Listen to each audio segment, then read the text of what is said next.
Heureusement, nous, on n'est pas forcément dans des entreprises de ces tailles-là, avec ces enjeux-là, même s'il faut faire toujours attention à ce qu'on écrit. Et généralement, au Lab 01, on a beaucoup de PME. Les PME bon, bah, qui font un petit peu la majorité des emplois en France. Et dans les PME, c'est quand même plutôt rare, à moins d'être une start-up, d'avoir un community manager embauché et vraiment attitré. Ça commence à se faire, mais généralement dans nos structures ou même nos associations, le community manager va plus être en rôle ou en fonction. Moi, j'ai plus community manager du Lab 01, c'est plus mon rôle que mon métier, en fait, au Lab 01. Rôle ou fonction qui va dépendre de nos objectifs, de la cause ou de la structure pour laquelle nous travaillons. Ça aussi, ça va vraiment déterminer quelle part en fait de notre quotidien, combien de temps on va y consacrer tous les jours. Comment toucher... Alors, la bonne question à se poser est la suivante. Est-ce qu'on veut toucher tout le monde ou est-ce qu'on veut toucher le plus grand nombre? Voilà.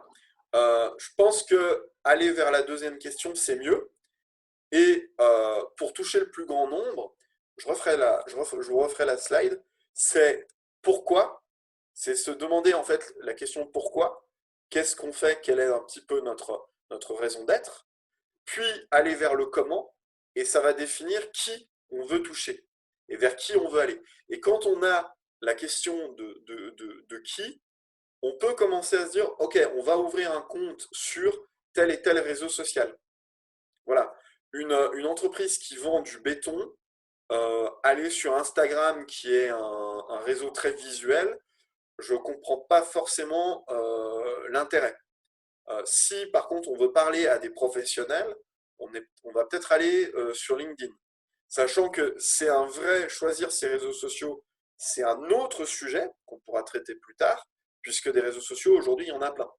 Si on veut par exemple parler à des très jeunes, il y a de ça 2 ans, je vous aurais dit qu'il fallait aller sur Snapchat. Aujourd'hui, il faut aussi penser à TikTok. Donc voilà. Et l'autre façon de procéder, c'est de se demander qui on veut toucher, comment on veut les toucher et pourquoi on veut les toucher. Mais à mon avis, ce n'est pas le bon cheminement. Moi, je préfère le premier et commencer par pourquoi. Une communauté, en fait, justement, toujours dans le pourquoi faire. Est-ce que on veut faire de l'influence, c'est-à-dire mettre en avant un produit, mettre en avant une idée? Est-ce qu'on veut créer une communauté de partage? Donc je ne sais pas, mais une communauté de partage autour de l'éducation, de partage de pratiques pédagogiques, c'est quelque chose qui pourrait être intéressant. Là, on est vraiment dans un phénomène, dans une structure de communauté plus horizontale que verticale. Est-ce qu'on veut susciter la collaboration et ou la contribution? Parce que, je ne sais pas, on lance un média, une entreprise peut très bien lancer un média. Par exemple, une entreprise qui fait de la livraison de repas à domicile, on peut très bien imaginer lancer un petit média de recettes de cuisine.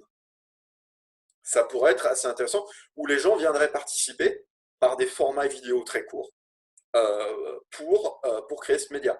Et donc, on ne crée plus des clients là, on crée vraiment une communauté qui vient nous donner ses données, ses habitudes de consommation, et ben, à qui on peut proposer des choses un petit peu plus intéressantes et un peu mieux calibrées. Alors, comment agir? Quelles sont les stratégies et quelles sont les bonnes questions à se poser? Déjà, il faut avoir un message et bien le définir. Quel est le message à faire passer? Et surtout, comme on fait du community management, qu'on va aller sur Internet, c'est quel est l'appel à l'action? Un call to action. Un call to action, c'est simple, c'est un clic. Un clic qui va amener une action. Ça peut être tout simplement cliquez ici pour en savoir plus, pour vous inscrire à ma formation, voilà, pour aller plus loin. Ça peut être rendez-vous à cet événement dans la vie réelle, telle heure, telle date, à cette visio qui est trop géniale.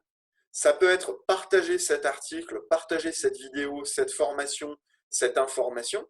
Si je fais une campagne de crowdfunding, avant même de la lancer, je vais peut-être commencer à expliquer ma démarche et à commencer de l'information, à créer de l'information, à faire des articles, à faire des vidéos et à susciter de l'intérêt pour commencer à créer une première communauté, demander de partager l'information pour faire grandir cette communauté avant de lancer la campagne de crowdfunding qui va me permettre de dire, bon ben là, achetez, contribuez, mettez de l'argent au pot. Ça peut être aussi télécharger, tout simplement. Télécharger notre présentation, télécharger le PDF, télécharger le livre blanc, etc. Mais les appels à l'action, en fait, là, la liste est non exhaustive. On peut vraiment aller beaucoup plus loin, mais il s'agit en fait de pousser votre lecteur à agir, à faire quelque chose. Ça peut être aussi commenter. Les appels à l'action les plus classiques et les plus connus aujourd'hui, c'est les youtubeurs qui, à la fin de chaque vidéo, vous disent mettez la cloche, lâchez un commentaire, partagez cette vidéo. Voilà, ça c'est une petite action, mais finalement c'est déjà un appel à l'action. Informer, c'est mettre en forme. Maintenant que vous connaissez vos cibles, il va falloir adapter le message au support et aux réseaux sociaux choisis. Il va falloir rédiger de manière le plus court possible, et ça c'est vraiment un problème et une guerre un petit peu du quotidien, d'essayer de faire les phrases les plus courtes possibles, sujet, verbe, complément, et de rester clair et de rester concis.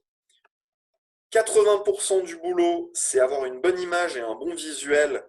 Je passe vite aujourd'hui, mais ça, c'est un sujet de webinaire en soi. En fait, choisir une bonne image, ça, on peut vraiment aller très loin. On pourra en parler après dans les questions et réponses. Dans le post que vous allez faire, il vous faut votre lien et votre appel à l'action. Et enfin, il vous faut une pincée de mots-clés et taguer vos partenaires.